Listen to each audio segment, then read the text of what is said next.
فأعوذ بالله من الشيطان الرجيم بسم الله الرحمن الرحيم والمؤمنون والمؤمنات بعضهم أولياء بعض يأمرون بالمعروف وينهون عن المنكر ويقيمون الصلاة ويؤتون الزكاة ويطيعون الله ورسوله أولئك سيرحمهم الله إن الله عزيز حكيم. وقال النبي صلى الله عليه وسلم والذي نفسي بيده لتأمرن بالمعروف ولتنهون عن المنكر أو لا يوشكن الله أن يبعث عليكم عذابا من قبله ثم تدعونه فلا يستجاب لكم أو كما قال عليه الصلاة والسلام. صدق الله مولانا العظيم وصدق رسوله النبي الكريم ونحن على ذلك لمن الشاهدين والشاكرين والحمد لله رب العالمين. اللهم صل على سيدنا محمد وعلى آل سيدنا محمد وبارك وسلم. اللهم صل على سيدنا محمد وعلى آل سيدنا محمد وبارك وسلم. اللهم صل على سيدنا محمد وعلى آل سيدنا محمد وبارك وسلم.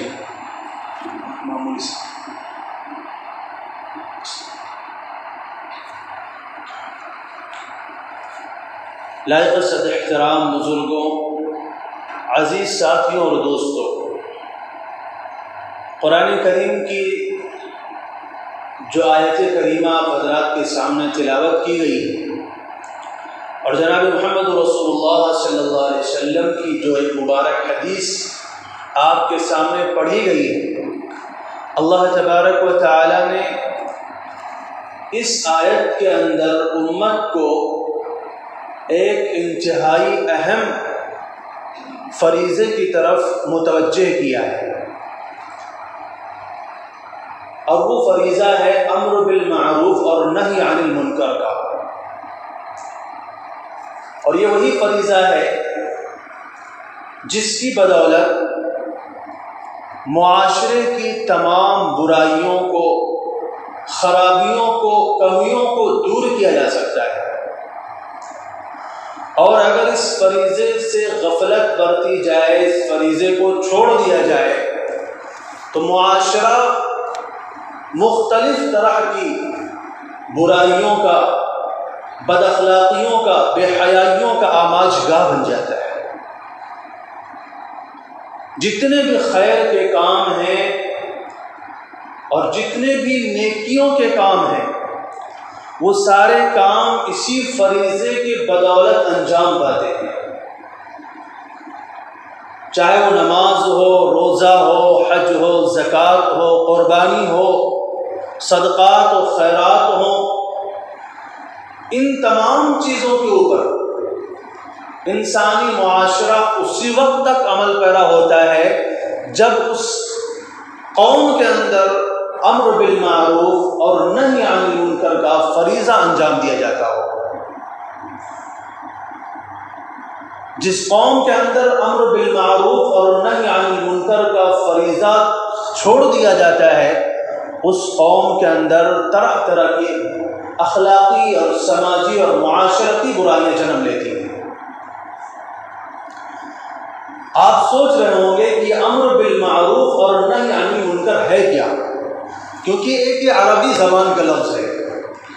اور عربی زبان کا مفہوم ہر کوئی سمجھتا نہیں ہے. اس لیے آپ حضرات کے سامنے پہلے اس کا مفہوم عرض کر دیتا ہوں. معروف کہتے ہیں نیکی کے کام کو، خیر کے کام کو، وہ کام جو اللہ کو، اس کے رسول کو پسند ہے، اس کام کو معروف کہا جاتا ہے. پہچانا ہوا کام، پسند کیا ہوا کام، اچھا کام. اور امر کے معنی ہے حکم دینا. اب امر بالمعروف کا مطلب ہوا نیکی کے کام کا حکم دینا، اور منکر کہتے ہیں برائی کے کام کو، گناہ کے کام کو، نافرمانی کے کام کو، ہر اس عمل کو جو اللہ کی یا ان کے رسول کی ناراضگی کا سبب ہو، اس کام کو منکر کہا جاتا ہے. اور نہیں کے معنی آتے ہیں روکنا، تو نہی عن المنکر کا مطلب ہوا برائی سے روکنا، گناہوں سے روکنا، بد کرداری سے روکنا۔ اور یہ فریضہ یعنی نیکی کا حکم کرنا، برائی سے روکنا امت کے اوپر فرض ہے، جیسے نماز فرض ہے، جیسے روزہ فرض ہے،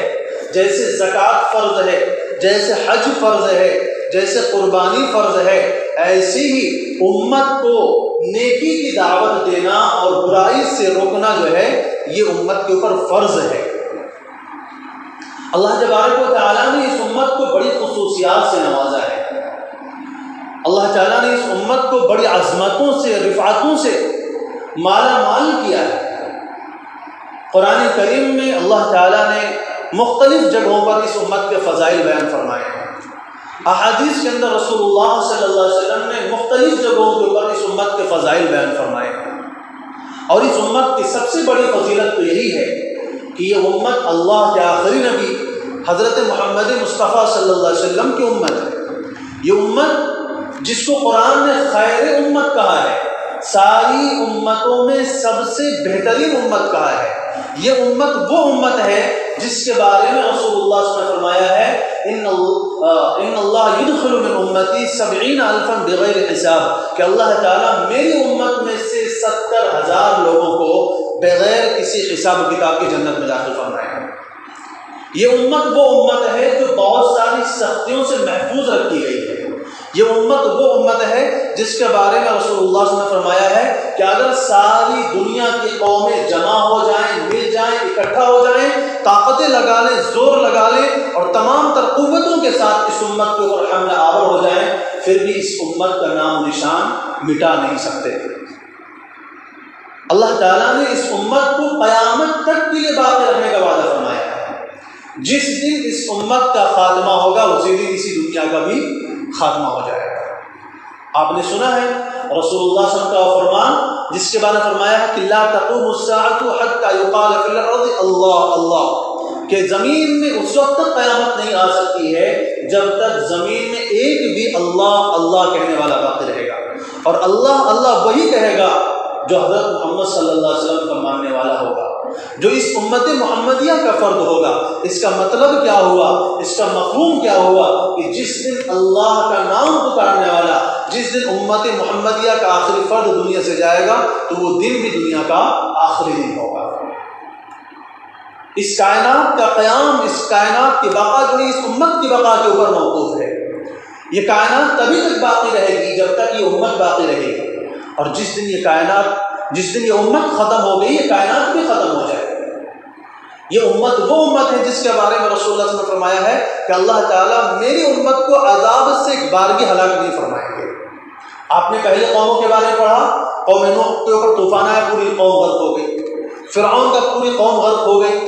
سمود کے اوپر عذاب آئے، پوری قوم تباہ ہو گئی، قوم عاد کے اوپر اللہ کا عذاب آئے، پوری قوم تباہ ہو گئی، قوم لوط تباہ ہوئی، قوم شعیب تباہ ہوئی، اور بھی دیگر قومیں ایسی ہی تباہ ہوتی گئیں۔ لیکن اس امت کی خصوصیتوں میں سے ایک خصوصیت یہ بھی ہے کہ اس امت کے اوپر اجتماعی عذاب نہیں آئے گا، انفرادی طور پر، جزوی طور پر عذاب آئیں گے۔ کسی علاقے میں امت کو نقصان ہو سکتا ہے، کسی ملک میں نقصان ہو سکتا ہے، کسی خطے میں امت کو مارا جا سکتا ہے، ستایا جا سکتا ہے، پریشان کیا جا سکتا ہے، لیکن اگر ساری دنیا کی کفریہ طاقتیں مل جائیں اور اس بات پر متفق ہو جائیں کہ امت محمدیہ کا نام و نشان مٹا لیں، جیسے کہ بہت سے لوگوں کی یہ دلی تمنا ہے اور دل کی بھڑاس ہے، آرزو ہے کہ ہم اسلام کا نام مٹانے کے لیے دنیا میں آئے ہیں، تو ان کو یہ سنا دینا چاہتے ہیں، ان کو یہ بتا دینا چاہتے ہیں کہ نور خدا ہے، کفر کی حرکت پہ خندہ زن، پھوکوں سے یہ چراغ بجھایا نہ جائے گا۔ یریدون ان یطفئوا نور اللہ بافواہہم ویأبی اللہ الا ان یتم نورہ ولو کرہ الکافرون۔ یہ کفار، یہ مشرکین، یہ اللہ کے دشمن، یہ شیطان کے پجاری اللہ کے نور کو اپنے منہ کے پھوکوں سے بجھانا چاہتے ہیں، لیکن ان کو یاد رکھنا چاہیے، ان کو اپنے ذہن میں اور اپنے دماغ میں یہ بات بٹھا لینا چاہیے کہ اللہ تعالیٰ کیا کہتے ہیں، وَيَأْبَى اللَّهُ إِلَّا أَن يُتِمَّ نُورَهُ وَلَوْ كَرِهَ الْكَافِرُونَ۔ اللہ تعالیٰ اس امت کو پوری کائنات کے اوپر غالب کر کے رہے گا۔ اسلام مٹنے کے لیے نہیں آیا ہے، پھیلنے کے لیے آیا ہے۔ اسلام دنیا پر غالب ہو کر کے رہے گا. الاسلام یعلو ولا یعلا. کوئی کتنی بھی طاقت لگا لے، کوشش کر لے، کسی کے دل میں کتنی ایٹھن پیدا ہو، پیٹ میں مروڑ پیدا ہو، بغض ہو دل میں، لیکن وہ کتنا بھی جا کر کے سر پٹک لے پتھر کے اوپر، لیکن اس امت کو مٹا نہیں سکتے ہیں. اللہ تعالیٰ کہتے ہیں قل موتوا بغیظکم، جاؤ اپنے غصے کو لے کر کے مر جاؤ، جا کے کہیں سر ٹکرا دو، لیکن اس امت کا کچھ بگاڑ نہیں سکتے ہو. کیوں؟ اسلام وہ پودا ہے، کاٹو تو ہرا ہوگا. تم جتنا تراشو گے یہ اتنا ہی سوا ہوگا. اسلام وہ پودا ہے، کاٹو تو ہرا ہوگا. اسلام کی فطرت میں قدرت نے لچک دی ہے، یہ اتنا ہی ابھرے گا جتنا کہ دباؤ. آج دیکھا کائنات نے کہ وہ ملک جو اسلام کا سب سے بڑا ملک کہلایا جاتا تھا، آج الحمدللہ سب سے تیزی سے اسلام اسی ملک میں پھیل رہا ہے. جس تتاری قوم نے آ کر کے 20 لاکھ مسلمانوں کو بغداد شہر میں شہید کیا تھا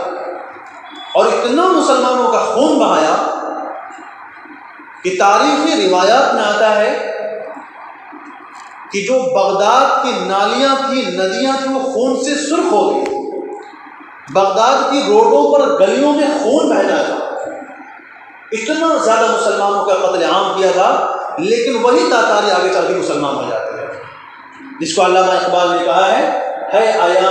یورش تاتار کے افسانے سے، پاسباں مل گئے کعبے کو صنم خانے سے. جو اسلام کو مٹانے کے لیے آئے تھے وہی اسلام کے محافظ بن گئے، جو اسلام کو ختم کرنا چاہ رہے تھے وہی اسلام کے جو ہے داعی بن گئے، اسلام کے پھیلانے والے بن گئے، اور سب سے بڑی طاقتور سلطنت انہوں نے اسلام کی قائم کی. تو عرض یہ کر رہا تھا کہ جو یہ خواب دیکھتے ہیں، جن کے دل میں یہ خیالات ہیں، یہ عزائم ہیں، یہ ارادے ہیں وہ اسلام کو دنیا سے مٹا دیں گے، تو اللہ تعالیٰ نے فرمایا نہیں، اسلام کا یہ دین ہر گھر میں داخل ہو کر کے رہے گا. نبی صلی اللہ علیہ وسلم کیا فرماتے ہیں؟ میرا یہ دین ہر گھر میں داخل ہو کر کے رہے گا. چنانچہ رسول اللہ صلی اللہ علیہ وسلم اس امت کے فضائل کو بیان کرتے فرماتے ہیں امتی ہادی مرحومہ، میری امت پر اللہ کا خصوصی رحم ہے، اس امت پر اللہ کا خصوصی کرم ہے. اللہ تعالیٰ نے اس امت کو اپنے کرم اور اپنے رحمت کے سائے اس کو جو ہے پروان چڑھا ہے، اس کو پالا پوسا ہے. لیس علیہ عذاب فی الآخرہ، آخرت میں اس امت کو عذاب نہیں کیا جائے گا. اب آپ سوچتے ہوں گے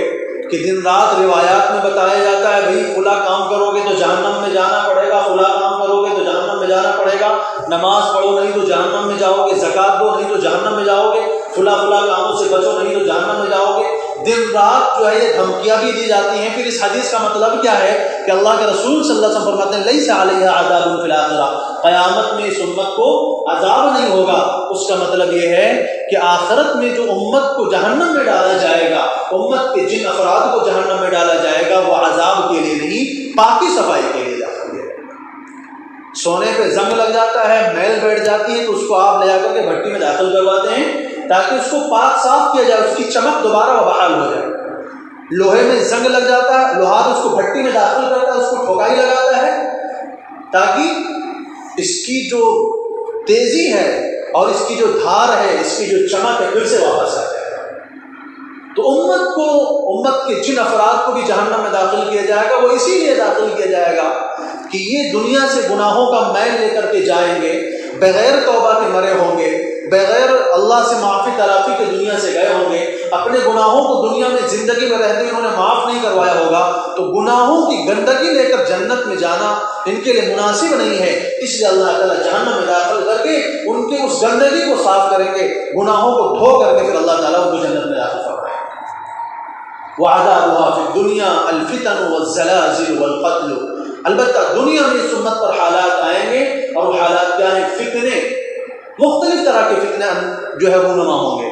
رسول اللہ صلی اللہ علیہ وسلم نے فرمایا جب فتنوں کا دور شروع ہو جائے گا تو اتنی تیزی سے فتنے آئیں گے جیسے تسبیح کا جب دھاگا ٹوٹ جاتا ہے تو تسبیح کے دانے ایک بارگی گرتے چلے جاتے ہیں، ایسے ہی اس امت کے اوپر جب فتنوں کا دور کھلے گا تو فتنے بھی لگاتار آئیں گے، امت ایک فتنے سے نپٹ نہیں پائے گی، دوسرا فتنہ تیار کھڑا ہوگا، دوسرے سے نمٹے گی تیسرا تیار کھڑا ہوگا۔ آج وہ فتنوں کا دور ہے، ہم فتنوں کے دور میں جی رہے ہیں، ہر آن ہر لمحہ ہر دن کوئی نہ کوئی نیا فتنہ کھڑا ہوتا ہے، کوئی نہ کوئی نئی مشکل امت کے سامنے کھڑی ہوتی ہے، لیکن یاد رکھیے امت کا یہ قافلہ ایسے ہی چلتا رہے گا۔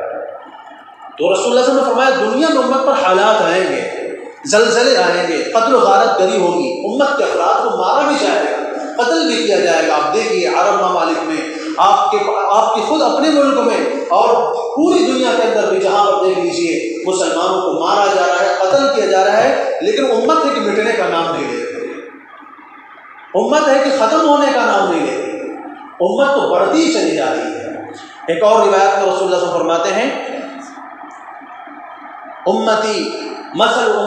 المطر، میری امت کی مثال بارش کی طرح ہے، لا یدرا اولہ خیر ام آخرہ، فرماتے ہیں جب بارش آتی ہے تو یہ پتہ بھی نہیں چلتا کہ اس کا پہلا حصہ بہتر ہے کہ آخر والا حصہ بہتر ہے، کون سے حصے سے ہمیں نفع ہونے والا ہے، کون سے حصے سے ہمیں خیر ملنے والی ہے، کون سا حصہ ہمارے کام آنے والا ہے، اس کے بارے میں کچھ پتہ ہی نہیں چلتا ہے۔ اور ایک اور روایت میں فرماتے ہیں انتم تتمون 70 امتا، تم 70 امتوں کو مکمل کرنے والے ہو، یعنی تم سے پہلے 70 امتیں گزر چکی ہیں، 70 قومیں گزر چکی ہیں، انتم خیرها واکرمها علی اللہ، تم اللہ کی نظر میں سب سے بہترین ہو اور سب سے معزز لوگ ہو۔ اور ایسی بہت ساری خصوصیات ہیں، اللہ تعالیٰ نے اس امت کو ایک خصوصیت عطا فرمائی ہے کہ پہلی امتوں کے اوپر بڑی سختیاں رکھی گئی تھیں۔ مثال کے طور پر اگر اس امت خاص طور سے بنو اسرائیل میں جو موسیٰ علیہ السلام کی قوم گزری ہے، چونکہ یہ قوم بڑی شرارتی تھی، اللہ نے اس کو احکامات بھی بڑے سخت دیے تھے، اگر ان کے یہاں کسی سے کوئی گناہ ہو جاتا تھا اس کی توبہ کیا تھی، اس کو قتل کر دیا جائے۔ مختلف مواقع پر اللہ تعالیٰ نے بنو اسرائیل کو قتل کروایا اور اجتماعی طور پر 70 ہزار لوگوں کو ایک بار کے اللہ تعالیٰ نے قتل کرنے کا حکم فرمایا۔ بنو اسرائیل کے جب انہوں نے گائے کی پوجا کی تھی 70,000 قتل کیے گئے تھے، اور جب انہوں نے موسیٰ علیہ السلام کے ساتھ جو ہے لڑنے سے انکار کیا تھا اس وقت ان کو قتل کیا گیا تھا۔ ایسی بہت سارے مواقع پر تو گویا کہ اس قوم کی توبہ ہی ہوا کرتی تھی اگر ان سے گناہ ہو گیا ہے تو ان کو قتل کیا جائے، اور قتل کون کرے گا؟ اپنا رشتہ دار اپنے رشتہ دار کو قتل کرے گا۔ لیکن اس امت پر اللہ کا کرم دیکھیے، 100 سال کا بوڑھا ہو ایک بھی سجدہ زندگی میں نہ کیا ہو، پوری زندگی گناہوں سے اس کی بھری پڑی ہو، فسق و فجور سے، بدکاری سے، شراب سے، زناکاری سے، چوری سے، سود سے، رشوت سے، دنیا بھر کی اس کی زندگی ایسی بھری پڑی ہو، مختلف طرح کے گناہوں کو اس نے انجام دیا ہو، لیکن وہ ایک بار جا کر کے اللہ تعالیٰ سے معافی مانگ لے، اللہ تعالیٰ اس کے سارے گناہ معاف فرما دیتے ہیں۔ کوئی اس کو قتل کرنے کا حکم نہیں دیا جاتا، کہیں پر اس کو پھانسی پہ نہیں لٹکوایا جاتا۔ یہ اس امت پر اللہ کا کرم ہے کہ پہلی امتوں کی توبہ ہوا کرتی تھی کہ ان کو قتل کیا جائے، اس امت کی توبہ کیا ہے؟ اللہ کے سامنے آنسو گرا دے، اس کی معافی ہو جاتی ہے، اس کی مغفرت ہو جاتی ہے، اللہ سے توبہ کر لے اللہ تعالیٰ اس کو معاف کر دیتے ہیں۔ پہلی امتوں میں زکوٰۃ 25% واجب تھی، یعنی 100 میں 25 روپے، ہمارے اوپر زکوٰۃ صرف 2.5% واجب ہے، یعنی 100 میں صرف 2.5 روپے۔ ان کے یہاں زکوٰۃ کا حکم کیا تھا کہ وہ زکوٰۃ کو استعمال نہیں کر سکتے تھے، وہ زکوٰۃ کو لے جا کر کے میدان میں رکھتے تھے، آگ آسمان سے آتی تھی اس کو جلا کر ختم کر دیتی تھی، جس کے مال کو آگ نے جلا دیا اس کا مال قبول ہو گیا، جس کے مال کو آگ نے نہیں چھوا اس کا مال مردود ہو گیا۔ اللہ تعالیٰ نے اس امت پر کیا کرم کیا کہ مالداروں سے لے کر کے غریبوں میں دے دو، کس کا قبول ہوا نہیں قبول ہوا کسی کو پتہ نہیں چلے گا، کوئی رسوائی نہیں ہوگی۔ بھائی جب سامنے آ کر آگ جلا رہی ہے تو جس کے مال کو آگ نے نہیں جلایا پوری قوم کے سامنے رسوا ہوگا، دیکھو اس کی مال کو قبولیت نہیں ملی، اس کا مال مقبول نہیں ہوا، لیکن اس امت کے اوپر یہ بھی بڑا کرم ہو اللہ۔ ایسی بہت سارے احکامات کی سختیاں ہیں جو پہلی امتوں کے اوپر تھی، اس امت پر اللہ تعالیٰ نے نہیں اس امت کو اللہ تعالیٰ نے محفوظ کیا ان سختیوں سے۔ تو اللہ تعالیٰ رسول اللہ صلی اللہ علیہ وسلم نے اس امت کے بڑے فضائل بیان فرمائے ہیں، تو ظاہر سی بات ہے جب اس امت کے فضائل زیادہ ہیں تو اس امت کے اوپر احکامات بھی ویسے ہی فرض ہیں، اور ان احکامات میں سے وہ حکم بھی ہے جو میں نے شروع میں عرض کیا کہ امر بالمعروف اور نہی عن المنکر کا فریضہ اللہ تعالیٰ نے اس امت کے ذمہ لگایا ہے۔ چنانچہ قرآن کریم میں مختلف مقامات پر اللہ تعالیٰ نے امت کو خیر کے کاموں کا حکم دینے کے لیے حکم دیا ہے اور برائی کے کاموں سے روکنے کا حکم دیا ہے۔ قرآن کریم کی چند آیتیں آپ حضرات کے سامنے رکھی جاتی ہیں۔ اللہ تبارک و تعالیٰ فرماتے ہیں کنتم خیر امت اخرجت للناس، تم سب سے بہترین لوگ ہو، سب سے افضل ترین لوگ ہو۔ کیا ہو؟ تأمرون بالمعروف، تم نیکی کا حکم دیتے ہو، وتنہون عن المنکر، اور تم برائی سے روکتے ہو، وتؤمنون باللہ، اور تم اللہ پر ایمان رکھتے ہو۔ دوسری جگہ اللہ تعالیٰ فرماتے ہیں یؤمنون باللہ والیوم الآخر، کہ وہ اللہ پر ایمان لاتے ہیں، آخرت کے دن پر ایمان لاتے ہیں، اور وَيَأْمُرُونَ بِالْمَعْرُوفِ وَيَنْهَوْنَ عَنِ الْمُنكَرِ، وہ نیکی کا حکم دیتے ہیں، برائی سے روکتے ہیں۔ ایک جگہ اللہ تعالیٰ فرماتے ہیں وَلْتَكُن مِّنكُمْ أُمَّةٌ يَدْعُونَ إِلَى الْخَيْرِ وَيَأْمُرُونَ بِالْمَعْرُوفِ وَيَنْهَوْنَ عَنِ الْمُنكَرِ، تم میں سے کچھ لوگ ایسے ہونے چاہیے جو امت کو نیکی کی دعوت دیتے رہیں، امت کے اندر پھیلی ہوئی برائی سے ان کو بچاتے رہیں، ان کو روکتے رہیں، اور نیکی کے کام میں سبقت کرتے رہیں، اللہ پر ایمان لاتے رہیں۔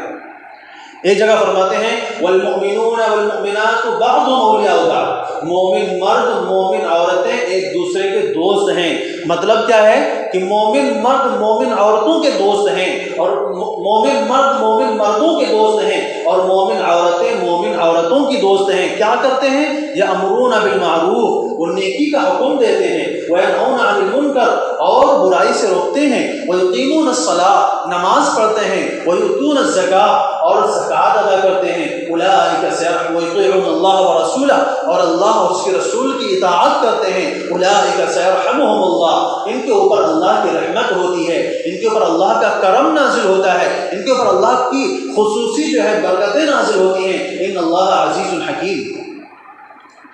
اور ایسی جگہ فرماتے ہیں ان اللہ اشترى من المؤمنین انفسهم واموالهم بان لهم الجنہ، اللہ تعالیٰ نے مومنوں سے ایک سودا کیا ہے، مومنوں سے ایک تجارت کی ہے، مومنوں سے ایک خرید فروخت کا معاملہ کیا ہے، اور وہ معاملہ کیا ہے؟ ان اللہ اشترى من المؤمنین انفسهم بان لهم الجنہ، اللہ نے جنت کے بدلے ان کی جانوں کو خرید لیا ہے۔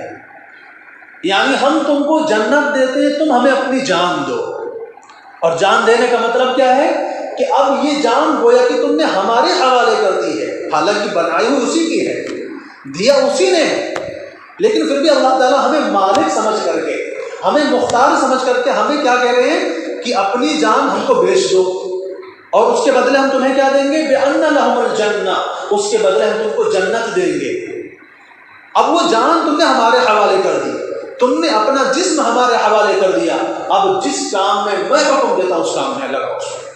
اب نماز پڑھو، روزہ رکھو، زکوٰۃ دو، جہاد میں جاؤ، اللہ کے راستے میں اللہ کے دین کے پھیلانے کی کوشش کرو، برائیوں سے روکو، بدکاریوں سے روکو، بے حیائی کے پھیلنے سے روکو، یہ سارے کام کرو، اس کے بدلے تمہیں کیا ملنے والی ہے؟ جنت ملنے والی ہے۔ التائبون العابدون الحامدون السائحون الراکعون الساجدون الامرون بالمعروف، فرمایا توبہ کرنے والے، اللہ کی حمد کرنے والے، اور جو ہے روزہ رکھنے والے، اور نیکی کے کام کرنے والے، برائی کے کام سے روکنے والے، یہ وہ لوگ ہیں جنہوں نے اپنی جان کو اللہ تعالیٰ کو بیچ دیا ہے اور اس کے بدلے میں جنت خرید لی ہے۔ اللہ تعالیٰ نے ان سے جنت کا معاملہ فرمایا ہے۔ تو ایسی مختلف مقامات پر قرآن کریم میں اللہ تعالیٰ نے اس کام کا حکم فرمایا ہے۔ رسول اللہ صلی اللہ علیہ وسلم نے بھی بڑی سختی کے ساتھ امت کو اس فریضے کی طرف اور اس عمل کی طرف متوجہ کرتے ہوئے فرمایا ہے والذی نفسی بیدہ لتأمرن بالمعروف ولتنہون عن المنکر، قسم ہے اس ذات کی جس کے قبضے میں میری جان ہے، تم ضرور بضرور لوگوں کو نیکی کا حکم کرتے رہو، اور ضرور بضرور لوگوں کو برائی سے روکتے رہو، ورنہ کیا ہوگا اگر تم نے اس فریضے کو چھوڑ دیا اور تم نے یہ سمجھ لیا کہ ہم نے نماز پڑھ لی کافی ہے، ہم نے روزہ رکھ لیا کافی، ہم برائی سے بچ گئے کافی ہے، اور امت کیا کر رہی ہے، کدھر جا رہی ہے، کون کیا کر رہا ہے، ہمیں اس سے کوئی لینا دینا نہیں ہے۔ بہت سے لوگوں کے خیالات ہوتے ہیں، بہت سے سمجھتے ہیں بس ہمارے لیے ہمارا عمل کافی ہے، امت کیا کر رہی ہے ہمیں اس سے کوئی لینا دینا نہیں ہے۔ رسول اللہ صلی اللہ علیہ وسلم فرماتے ہیں نہیں، یہ بہت بڑی غلطی ہے، بہت بڑے خطرے کی نشانی ہے یہ۔ کیوں؟ او لیوشکن اللہ علیکم عذابا من قبلہ فتدعونه فلا یستجاب لکم، اگر تم نے لوگوں کو نیکی کا حکم کرنا چھوڑ دیا، تم نے لوگوں کو برائی سے روکنا چھوڑ دیا، تو یاد رکھو، جان لو اللہ تعالیٰ تمہارے اوپر اپنا عذاب مسلط کر دیں گے، اللہ کے غصے کے اور اللہ کے غضب کے مستحق بن جاؤ گے۔ ثم تدعونہ فلا یستجاب لکم، تو اب تم دعا بھی مانگو گے تو تمہاری دعا بھی قبول نہیں ہوگی۔ یہ کتنی بڑی دھمکی ہے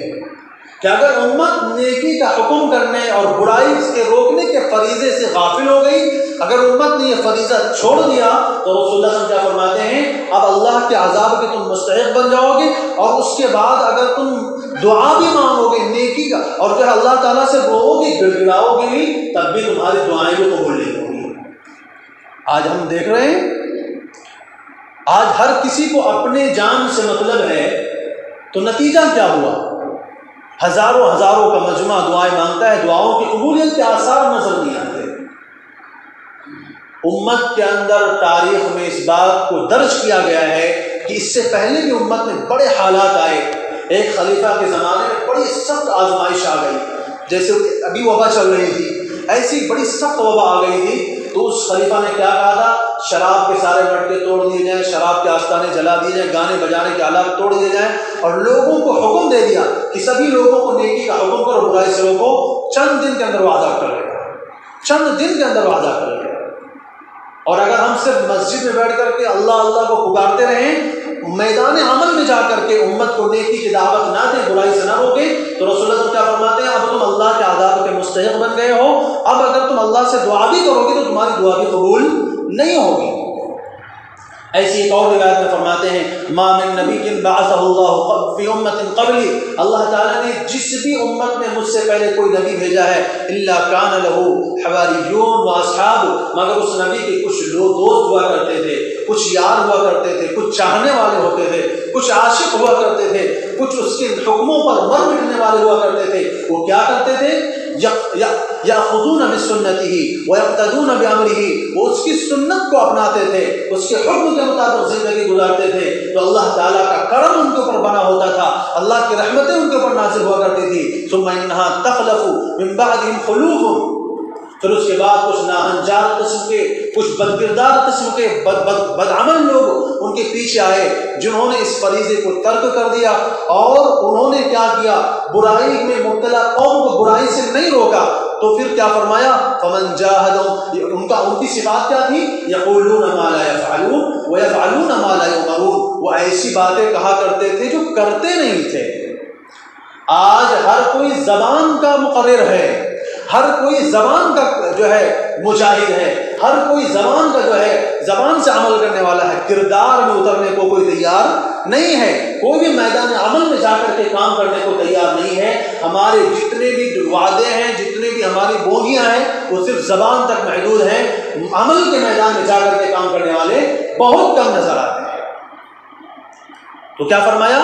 یہ کیا کریں گے، یقولون ما لا یفعلون، زبان سے تو باتیں بڑی بڑی کریں گے لیکن عمل کے میدان میں زیرو ہوں گے۔ وَيَفْعَلُونَ مَا لَا يُؤْمَرُونَ، ہاں کرنے والے وہ کام کریں گے جس کا حکم نہیں دیا گیا، بدعات میں پڑ جائیں گے، خرافات میں پڑ جائیں گے، ایسے ایسے کاموں کو کریں گے جس کا نہ اللہ نے حکم دیا، نہ نبی نے حکم دیا، نہ شریعت میں کہیں اس کا عطا پتہ ہے، نہ قرآن و سنت میں اس کا کوئی حکم موجود ہے۔ ایسی چیزوں کا اپنا کر کے بیٹھ جائیں گے اور جو کرنے کے کام ہوں گے وہ چھوڑ دیں گے۔ اب امت کو کیا کرنا چاہیے، آگے فرماتے ہیں، فمن جاہدہم بالسیف فہو مؤمن، ایسے لوگوں سے جو جہاد کرے اپنی تلوار کے ذریعے وہ ایمان والا ہے، ومن جاہدہم بلسانہ فہو مؤمن، اور جو اپنی زبان سے ان کے خلاف جہاد کرے وہ ایمان والا ہے، ومن جاہدہم بقلبہ فہو مؤمن، اور جو اپنے دل سے ان کے خلاف جہاد کرے وہ ایمان والا ہے۔ وَلَيْسَ وَرَاءَ ذَلِكَ مِنَ الْإِيمَانِ حَبَّةٌ مِّنْ خَرْدَلٍ، اور فرماتے ہیں اس سے نیچے ایمان کا کوئی درجہ نہیں ہوتا ہے۔ مطلب کیا ہے کہ اگر امت میں کچھ لوگ ایسے ہیں جو برائی میں مبتلا ہیں، تو سب سے پہلے اگر تمہارے پاس طاقت ہے تو ان سے طاقت کے زور پر ان کو برائی سے روکنا، باقاعدہ تلوار اٹھا کر کے ان کو برائی سے روکنا، اور اگر تلوار اٹھانے کی طاقت نہیں ہے، اتنا زور، اتنی ہمت تمہارے پاس نہیں ہے، تو زبان سے ان کو جا کر کے روکو، ان کو زبان سے ان کو اس عمل سے باز کرو، اور اگر اتنی بھی طاقت نہیں ہے تو فرماتے ہیں اب دل سے اس عمل کو برا جانا، کم سے کم آپ کے اندر اتنی ایمانی جرات ہے کہ ان کے خلاف جا کر کے میدان عمل میں کھڑے ہوں، نہ آپ کے پاس اتنی جرات ہے کہ زبان سے بھی ان کو کچھ کہہ سکتے ہیں، تو اب تیسرا درجہ کیا ہے کہ دل سے ان کے عمل کو برا جانو، اور فرمایا اگر دل میں بھی ان کی برائی کا خیال نہیں آتا تو سمجھ لو کہ ایمان رخصت ہو چکا ہے، اب اس سے نیچے ایمان کا کوئی درجہ نہیں ہوتا ہے۔ نہیں، اگر برائی کو دیکھ کر کے دل میں بھی اس کے برا ہونے کا خیال نہیں آ رہا ہے، سامنے گانے بج رہے ہیں، میوزک چل رہی ہے، فلمیں چل رہی ہیں، بے حیائی ہو رہی ہیں، ڈرامے چل رہے ہیں، شرابیں پی جا رہی ہیں، جو ہے کھلم کھلا بے پردگیاں ہو رہی ہیں، اور آپ کے دل میں بھی خیال نہیں آتا ہے کہ یہ کام غلط ہو رہا ہے، ہماری امت کے اندر، ہماری قوم کے اندر، ہمارے گھر میں یہ ساری برائیاں پائی جا رہی ہیں، دل میں بھی اس کو آپ برا نہیں سمجھتے ہیں، تو آپ سمجھ لیجئے کہ وَلَيْسَ وَرَاءَ ذَلِكَ مِنَ الْإِيمَانِ حَبَّةٌ مِّن خَرْدَلٍ، اب اس کے نیچے ایمان کا کوئی بھی درجہ نہیں ہوتا ہے۔ یہ سمجھ لیجئے کہ ایمان اپنا بوریا بستر باندھ کر نکل چکا ہے، اپنے ایمان کی فکر کرنی چاہیے، اپنے اسلام کی فکر کرنا چاہیے۔ قرآن کریم میں اللہ تعالیٰ نے ایک سورت نازل فرمائی ہے جس کو ہم سورۃ العصر کے نام سے جانتے ہیں۔ سورۃ العصر انتہائی مختصر سورت ہے، صرف 2 لائن پر مشتمل سورت ہے، جس کے اندر اللہ تعالیٰ نے تمام انسانوں کی کامیابی کے گر بتائے ہیں، تمام کائنات کی کامیابی کے گر بتائے ہیں۔ اللہ تعالیٰ کیا فرماتے ہیں؟ والعصر، قسم ہے زمانے کی، پورا جو زمانہ چل رہا ہے، اللہ تعالیٰ زمانے کی قسم کھا کر کے کیا کہتے ہیں؟ ان الانسان لفی خسر، یقیناً تمام کے تمام انسان گھاٹے میں ہیں، امیر بھی گھاٹے میں ہیں، غریب بھی گھاٹے میں ہیں، حکمراں بھی گھاٹے میں ہیں، اور جو عوام بھی گھاٹے میں ہیں، ہر کوئی گھاٹے میں ہے۔ الا الذین آمنوا وعملوا الصالحات وتواصوا بالحق وتواصوا بالصبر، سوائے ان لوگوں کے جو ایمان لائے ہیں۔ اللہ تعالیٰ نے ایک صفت بتائی، سوائے ان لوگوں کے، فرمایا تمام کے تمام انسان گھاٹے میں ہیں سوائے ان لوگوں کے جو ایمان لائے ہیں، یعنی اب اس میں غیر اہل ایمان نکل گئے، یعنی ایمان کے علاوہ جتنے لوگ ہیں وہ سب گھاٹے میں ہیں۔ اور آگے فرمایا صرف ایمان لانا کافی نہیں ہے، وعاملوا الصالحات، ایمان کے ساتھ ساتھ نیک عمل بھی کرتے ہیں۔ صرف ایمان لانے سے نجات نہیں مل جائے گی، صرف ایمان اور کلمہ اختیار کر لینے سے جو ہے مسلمان جو ہے سیدھا جنت میں نہیں جائے گا، ایمان کے ساتھ ساتھ اللہ تعالیٰ فرماتے ہیں عمل کی بھی ضرورت ہے، اور عمل بھی ہو عمل صالح ہے، اور عمل صالح 3 چیزوں کا نام ہے، اللہ اس کے رسول کا حکم ہو، سب سے پہلی چیز وہ عمل اللہ اور اس کے رسول کا حکم ہو۔ اگر کوئی اپنی طرف سے کوئی بدعت ایجاد کر کے اس کو ثواب کا کام سمجھ کر کے اس کو کر رہا ہے اور وہی سمجھتا ہے کہ اس پر مجھے ثواب مل رہا ہے، تو وہ عمل مقبول نہیں ہوتا ہے۔ عمل کے مقبول ہونے کے لیے سب سے پہلی شرط یہ ہے کہ وہ عمل اللہ اور اس کے رسول کا حکم ہو۔ اگر کوئی چیز اللہ اور اس کے رسول کا حکم نہیں ہے اور انسان نے اپنے طور پر معاشرے کو خوش کرنے کے لیے، برادری کو، قوموں کو خوش کرنے کے لیے کوئی نیا کام ایجاد کر کے اس کو دین میں شامل کر لیا، تو اللہ تعالیٰ فرماتے ہیں پہلے ہی وہ رد ہو جائے گا۔ من احدث فی امرنا ھذا ما لیس منہ فہو رد، جو میری شریعت میں ایسی چیزیں لے کر کے آئے گا جس کا میں نے حکم نہیں دیا ہے وہ مردود ہوتا ہے۔ وہ دیکھنے میں کتنا خوبصورت ہو، دیکھنے میں کتنا اونچا عمل معلوم ہوتا ہو، مثال کے طور پر میں بتاتا ہوں، جیسے آپ جانتے ہیں روزہ رکھنا بڑی عبادت کا کام ہے، روزہ رکھنا میں بڑا ثواب ہے، لیکن اگر کوئی بندہ عید کے دن روزہ رکھنے لگ جائے تو اس کو ثواب نہیں گناہ ہوتا ہے۔ کیوں؟ روزہ رکھنا بھلے عبادت کا کام ہے، لیکن عید کے دن روزہ رکھنے سے منع کیا گیا ہے، لہذا اگر کوئی عید کے دن روزہ رکھے گا تو اس کا روزہ قبول ہونے کے بجائے وہ خود اس کے عذاب کا سبب بنے گا۔ نماز کا طریقہ اللہ نے ہمیں دے دیا ہے، نبی نے کر کے دکھا دیا ہے، اب کوئی اپنی طرف سے نمازیں گڑھ کر کے پڑھنے لگ جائے، مثال کے طور پر اللہ نے ہمیں ظہر میں 4 رکعتیں دی ہیں، اب کوئی کہے نماز تو بڑا اونچا کام ہے لہذا اب ہم 4 کے بجائے 6 پڑھیں گے، یا ہر رکعت میں 2 سجدے ہم اس کے بجائے 4 سجدے کریں گے، 5 سجدے کر لیں گے، تو اب یہ عمل جس کا حکم اللہ نے نہیں دیا، جس کا حکم رسول اللہ نے نہیں دیا، اگر ہم اپنی طرف سے ایجاد کر کے اپنی طرف سے اس کو جو ہے بنا کر کے کرتے ہیں تو رسول اللہ صلی اللہ علیہ وسلم فرماتے ہیں وہ عمل مردود ہوتا ہے، وہ انسان کے مقبول ہونے کے نہیں مردود ہونے کی نشان ہے۔ تو سب سے پہلی شرط کیا ہے کہ کسی بھی عمل کے قبول ہونے کے لیے ضروری ہے کہ وہ حکم اللہ اس کے رسول کا حکم ہو، اور دوسرے نمبر پر رسول اللہ صلی اللہ علیہ وسلم کا طریقہ بھی اس میں شامل ہو۔ اپنی منمانی کی نہیں چلے گی، اپنی من مرضی کی زندگی نہیں گزار سکتے ہم. ہمیں اللہ تعالیٰ نے ہمارے سامنے رسول اللہ صلی اللہ علیہ وسلم کی زندگی کو نمونہ بنا کر کے رکھا ہے. فرمایا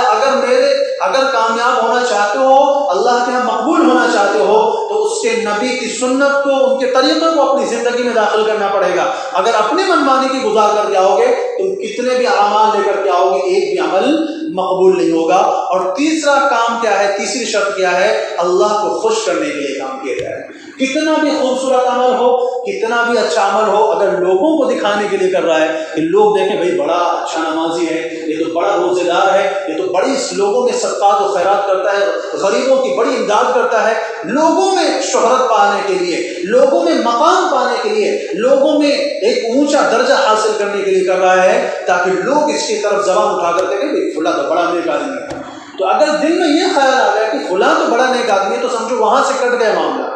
اب اللہ تعالیٰ کہتے ہیں جن کو دکھانے کے لیے کیا تھا ان کے پاس جاؤ، میرے پاس آنے کی ضرورت نہیں ہے. تمہارے اس عمل کا ایک بھی ثواب میں نہیں دینے والا. جن کو دکھانے کے لیے تم نے کام کیا تھا، جا کر کے ان سے ثواب حاصل کرو. انا اغنى الشركاء عن الشرك. اللہ تعالیٰ کہتے ہیں میں تمام شرکا میں سب سے زیادہ بے نیاز ہوں. فمن عمل عملا واشرك فيه معي غيري. اگر کسی نے کوئی اچھا کام کیا اور اس کام میں میرے ساتھ کسی اور کو شریک ٹھہرا دیا، ترکته وشركه، میں اس کے عمل کو چھوڑ دیتا ہوں اور کہتا ہوں کہ جاؤ اسی کے پاس چلے جاؤ جس کو تم نے دکھانے کے لیے کام کیا تھا. تو میں نے عرض کیا کہ عمل صالح یعنی نیک عمل کے مقبول ہونے کے لیے تین باتوں کا ہونا ضروری ہے. نمبر ایک، وہ اللہ اور اس کے رسول کا حکم ہو. نمبر دو، رسول اللہ صلی اللہ علیہ وسلم کی سنت کے مطابق وہ کام کیا گیا ہو. اور نمبر تین، اللہ کو خوش کرنے کے لیے وہ کام کیا گیا ہو. اگر لوگوں کو خوش کرنے کے لیے، لوگوں کو دکھانے کے لیے کوئی بھی عمل کیا جائے، وہ عمل مقبول نہیں ہوتا ہے. تو فرمایا تمام کے تمام انسان گھاٹے میں ہیں سوائے ان لوگوں کے جو ایمان لائے اور ان لوگوں کے جو اعمال صالحہ کرتے ہیں. اور تیسری شرط کیا ہے، وتواصوا بالحق. اپنے اوپر کر کے بیٹھ نہیں جاتے ہیں، ساتھ ساتھ لوگوں کو بھی نیکی کا حکم دیتے ہیں، لوگوں کو بھی دعوت دیتے ہیں. اپنے تک محدود نہیں کر لیتے ہیں شریعت کو، بلکہ جو بھی شریعت سے دور ہیں، بے خبر ہیں، ان کو شریعت کی باتیں بتلاتے ہیں، ان کو شریعت کے احکامات بتلاتے ہیں، تاکہ امت کے وہ افراد جن کو قرآن کا پتہ نہیں، سنت کا پتہ نہیں، شریعت کا پتہ نہیں، احکام کا پتہ نہیں ہے، ان تک بھی بات پہنچ جائے، ان تک بھی تبلیغ ہو جائے. یہ کام بھی کرتے رہتے ہیں. وتواصوا بالصبر، اور وہ صبر کرتے ہیں، صبر کی وصیت کرتے ہیں. یعنی آپ جانتے ہیں قرآن کی راہیں مشکل ہوتی ہیں، سنت کی راہیں مشکل ہوتی ہیں، اس پر چلنے میں بسا اوقات مشکلات کا سامنا کرنا پڑتا ہے. کیا آپ نے صحابہ کرام کی مشکلات نہیں دیکھی؟ کیا آپ نے رسول اللہ صلی اللہ علیہ وسلم کی مشکلات نہیں دیکھی؟ جب رسول اللہ صلی اللہ علیہ وسلم نے ایک اللہ کی عبادت کی دعوت دی تو کتنی تکلیفوں سے دو چار ہونا پڑا، کتنی تکلیفیں آپ کو دی گئی کہ فرماتے اوذیت فی اللہ ما لم یؤذ احد. مجھے اللہ کے راستے میں اتنا ستایا گیا جتنا کسی کو بھی ستایا نہیں گیا. صحابہ کرام کو دیکھ لو، کسی کے گلے میں رسی ڈالی جا رہی ہے، کسی کے سینے کے اوپر پتھر لادے جا رہے ہیں، کسی کو ٹانگوں سے چیر دیا جا رہا ہے، کسی کو قتل کیا جا رہا ہے. یہ سب راہ حق کی تکلیفیں ہیں، یہ سب راہ حق کی مشکلات ہیں جن کے اوپر امت کو صبر کرنے کا حکم دیا گیا ہے. کہ جب تم امت میں جاؤ گے، لوگوں کو دین کی باتوں کی دعوت دو گے، تو ظاہر سی بات ہے جس طور طریقے پر وہ ہزاروں سال سے چلے آ رہے ہیں، انہوں نے اپنے باپ داداؤں کو وہی کام کرتے ہوئے دیکھا ہے. تم ایک بار کی جا کر کے ان کو کہو گے نہیں یہ سارے کام چھوڑو، تو اس کے مطابق زندگی گزارو، تو کیا تم سمجھتے وہ حلوہ پوری ایسے کھا لیں گے؟ وہ ایسے ہی مان جائیں گے؟ نہیں، وہ تم سے مقابلہ کریں گے، تم سے مجادلہ کریں گے، باقاعدہ تم سے لڑائی کرنے پر آ جائیں گے. لیکن اس چیز کو، اس تکلیف کو برداشت کرتے ہوئے اللہ کی اس سنت کو، اللہ کے اس حکم کو پورا کرتے رہتے ہیں. تو فرمایا یہ چار کام جو لوگ کرتے ہیں وہی کامیاب ہونے والے ہیں. وقت چونکہ مختصر ہو چلا ہے، اس لیے اپنی بات کو سمیٹتے ہوئے میں آخر میں عرض کر دینا چاہتا ہوں. اللہ تعالیٰ نے قرآن کریم میں ایک جگہ فرمایا ہے یا ایھا الذین آمنوا قوا انفسکم واہلیکم نارا. اس آیت کا مطلب بتا کر کے اپنی بات کو ختم کروں گا. اللہ تعالیٰ کہتے ہیں اے ایمان والو، تم اپنے آپ کو بھی جہنم سے بچاؤ اور اپنے گھر والوں کو بھی جہنم سے بچاؤ. کیا مطلب اس آیت کا؟ بہت سے لوگ آپ نے دیکھا ہوگا کہ خود تو بڑے نمازی ہیں، شریعت کے پابند ہیں، سنت کے مطابق داڑھی بھی ہے، چہرہ بھی سنت کے مطابق، لباس بھی سنت کے مطابق، زندگی بھی سنت کے مطابق گزر رہی ہے، ایک بھی نماز نہیں چھوڑتے، ایک بھی روزہ نہیں چھوڑتے، ہر وقت صدقات و خیرات کرتے ہیں اور جو اچھے اچھے اعمال کرتے ہیں. لیکن اولاد بگڑی ہوئی ہے، اولاد غلط راستے پر جا رہی ہے، اولاد جہنم کی طرف جا رہی ہے، گھر کے اندر کھلم کھلا قرآن و سنت کے احکامات کی دھجیاں اڑائی جا رہی ہیں، کھلم کھلا گانے بجانے چل رہے ہیں، فلمیں چل رہی ہیں، گھر کے اندر عورتیں نمازیں نہیں پڑھ رہی، اولاد نماز نہیں پڑھ رہی ہے، اپنی آنکھوں سے دیکھ رہے ہیں کہ یہ وہ سارے کام ہیں جو جہنم کی طرف لے کر جانے والے ہیں۔ تو اللہ تعالیٰ کیا فرماتے ہیں؟ صرف اپنے تک محدود کر کے مت بیٹھ جاؤ، اپنے گھر والوں کو بھی فکر کرو۔ یہ نماز صرف تمہارے لیے فرض نہیں ہے، تمہارے گھر والوں پر بھی فرض ہے، تمہاری اولاد پر بھی فرض ہے۔ اگر تم اولاد کو دنیاوی تکلیف دے کر کے برداشت نہیں کر سکتے ہو تو ان کے آخرت کی تکلیف کی فکر اور بھی زیادہ کرو۔ آپ نے دیکھا ہوگا بہت سارے معاشرے میں سے ہوتے ہیں کہ خود تو بڑی شریعت کے پابند ہوتے ہیں، لیکن گھر میں اسلام کی اتنی دھجیاں اڑائی جاتی ہیں کہ اللہ کی بات ہے۔ ایسے لوگوں کو جب کہا جاتا ہے تو ان کا جواب کیا ہوتا ہے؟ بھائی ہم تو بڑی کوشش کی، بڑے سمجھا دیے، بہت منا دیا، لیکن اب اولاد نہیں مان رہی ہے۔ ایسے دوستوں کا انہوں نے ساتھ کر لیا ہے، اب وہ ہماری سنتے ہی نہیں، ہماری مانتے ہی نہیں، اب وہ جانے ان کا کام ہے۔ تو قرآن کریم میں اللہ نے جو مثال دی اس کو ہمیں سمجھنا ہے۔ مثال کیا دی ہے؟ یا ایھا الذین آمنوا قوا انفسکم واہلیکم نارا، اللہ نے آگ کی مثال دی ہے، اور آگ کی مثال اس لیے اللہ تعالیٰ نے دی ہے، اللہ تعالیٰ کوئی اور مثال دے سکتے تھے، لیکن آگ کی مثال اللہ نے اس لیے دی ہے تاکہ تمہیں ہوش آئے، تم سوچو۔ تم یہ تو کہتے ہو کہ ٹھیک ہے ہم نے اپنے اولاد کو برائی سے روکا، ہم نے اولاد کو نماز کا حکم دیا، ہم نے اولاد کو کہا کہ بھائی بے حیائی کے کام نہ کرو، بے پردگی کے کام نہ کرو، لیکن اب وہ نہیں مان رہی، نہیں سن رہے، ہم کیا کریں؟ تو یہ تو ظاہر سی بات ہے آپ اپنے فریضے سے سبکدوش ہو گئے، لیکن اللہ نے جو مثال دی ہے وہ آگ کی مثال دی ہے، یہ بتانے کے لیے آپ نے اس فریضے پہ عمل تو کیا ہے، لیکن کس حد تک کیا ہے، کس درجے تک کیا ہے، آپ کا یہ عمل کس درجے تک ہے۔ کیوں اللہ نے آگ کی مثال اس لیے دی ہے کہ اللہ تعالیٰ فرماتے ہیں کہ مثال کے طور پر تمہارا کوئی چھوٹا سا بچہ ہے، سامنے ایک بہت بڑی آگ جل رہی ہو، اور تمہارا سا وہ جو چھوٹا سا بچہ جو نادان ہے، اس کو آگ کی حقیقت کا علم نہیں ہے، اس کو تو کوئی چمکتی ہوئی چیز نظر آ رہی ہے، اس کو تو کوئی روشن چیز نظر آ رہی ہے، ایک خوبصورت چیز نظر آ رہی ہے اسے، اب اس کو لپکنا چاہتا ہے۔ اب وہ بچہ دھیرے دھیرے دھیرے دھیرے کر کے اس آگ کی طرف جا رہا ہے، اور آپ کہیں بیٹا ادھر مت جانا ورنہ جل جائے گا، مر جائے گا، تیرا جو ہے تیری کھال جل جائے گی، تیرا جسم جھلس جائے گا۔ اب آپ کہیں کہ بھائی میں نے تو بچے کو روکا تھا، اس کے باوجود بچہ چلا گیا، تو ہمیں سے کیا لینا دینا ہے؟ کیا آپ اس بات پر اکتفا کر لیں گے؟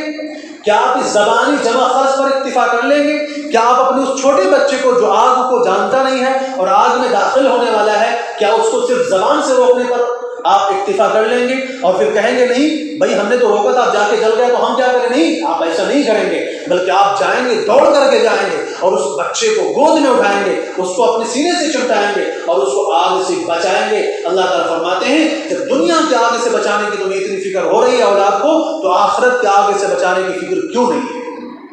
کیا اسی درجے کی فکر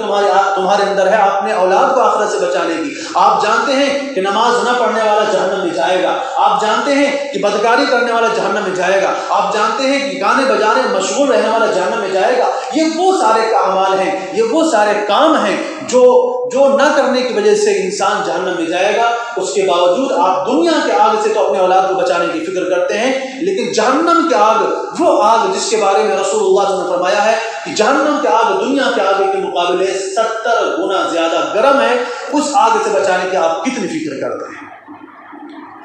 ہماری فکر، ہماری محنت اور ہماری سب سے زیادہ توجہ تو اس آگ سے بچانے کے لیے ہونی چاہیے، لیکن مسئلہ یہ ہے کہ ہم ظاہر کو ماننے والے ہیں، ہم غیب کو ماننے والے نہیں ہیں۔ حالانکہ ایمان نام ہے غیب کو ماننے کا، اگر دیکھ کر کے مانا تو پھر کیا مانا؟ اللہ نے بتایا ہے جہنم ہے، اللہ نے بتایا قبر میں حالات آنے والے ہیں، اللہ نے بتایا ہے کہ میدان محشر میں ایسے ایسے معاملات پیش آنے والے ہیں، لیکن ہم سنتے ہیں اور ایک کان سے سنتے ہیں دوسری کان سے نکال کر چلے جاتے ہیں، جمعہ کے لیے نمازی بن کے پھر غائب ہو جاتے ہیں۔ وجہ کیا ہے کہ یہ بات ہمارے دل میں کیوں نہیں اتر رہی تھی؟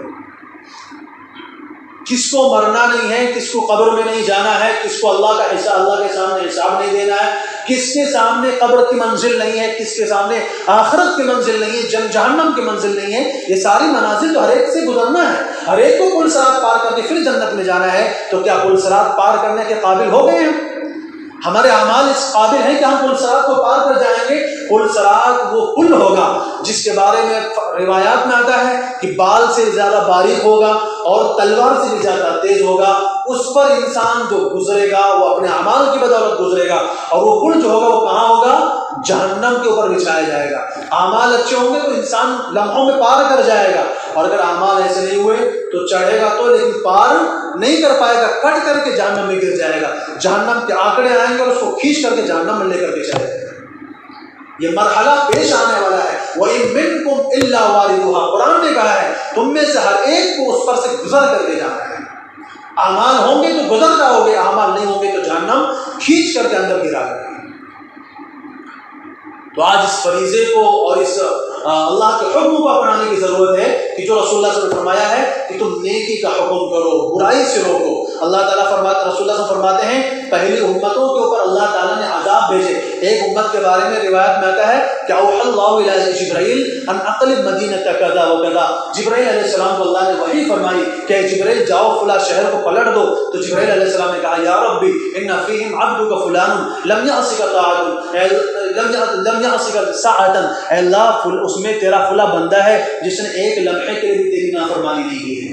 زندگی بھر اس نے نیکیاں کی ہیں، اس میں اس بستی میں وہ بندہ بھی رہتا ہے۔ تو اللہ تعالیٰ کیا کہتے ہیں؟ جاؤ اقلبها علیہ وعلیہم، جاؤ اس بستی کو اس پر بھی پلٹ دو اور ان لوگوں پر بھی پلٹ دو۔ فإن وجهه لم يتمعر في ساعة قط، کیونکہ جب قوم جو ہے برائی میں مبتلا تھی تو یہ صرف اپنے تک محدود ہو کر کے بیٹھا رہا، لوگوں کو برائی سے روکنے نہیں گیا۔ ما من رجل يكون في قوم يعمل فيهم بالمعاصي، فرماتے ہیں جس قوم کے اندر کوئی بندہ ایسا ہو جو کھلم کھلا گناہ کے کام کرتا ہو اور لوگ وهم يقدرون على ان يغيروا عليه، اور لوگ اس کو روکنے پر قادر ہیں، وهم لا يغيرون، اس کے باوجود اگر اس کو روکتے نہیں ہیں تو فرماتے ہیں اللہ تعالیٰ ان کے اوپر اپنا اصابهم اللہ بعذاب من قبله قبل ان يموتوا، اللہ تعالیٰ ان کے اوپر اپنا عذاب بھیجیں گے ان کے مرنے سے پہلے۔ تو میرے دوستو خلاصہ بس اتنا ہی ہے کہ شریعت کا جو حکم ہے ہر حکم کو ہمیں اپنانے کی ضرورت ہے، اور ان تمام احکامات میں سے ایک حکم اور ایک فریضہ یہ بھی ہے کہ ہم لوگوں کو، اپنے ان بھائیوں کو، اپنے ان بزرگوں کو جن کو ہم دیکھتے ہیں کہ وہ نمازوں سے دور ہیں ان کو نمازوں کی دعوت دیں، جن کو ہم دیکھتے ہیں کہ وہ شراب پیتے ہیں ان کو شراب سے روکیں، جن کو ہم دیکھتے ہیں کہ فحاشی میں مبتلا ہیں ان کو فحاشی سے روکیں۔ یہ ہر امت کے، اس امت کے ہر فرد کا یہ فریضہ ہے، اور یہ ایسی ہی فرض ہے جیسے کہ نماز فرض ہے۔ اللہ تعالیٰ سے دعا ہے کہ اللہ تعالیٰ ہم سب کو کہنے سننے سے زیادہ عمل کی توفیق نصیب فرمائے۔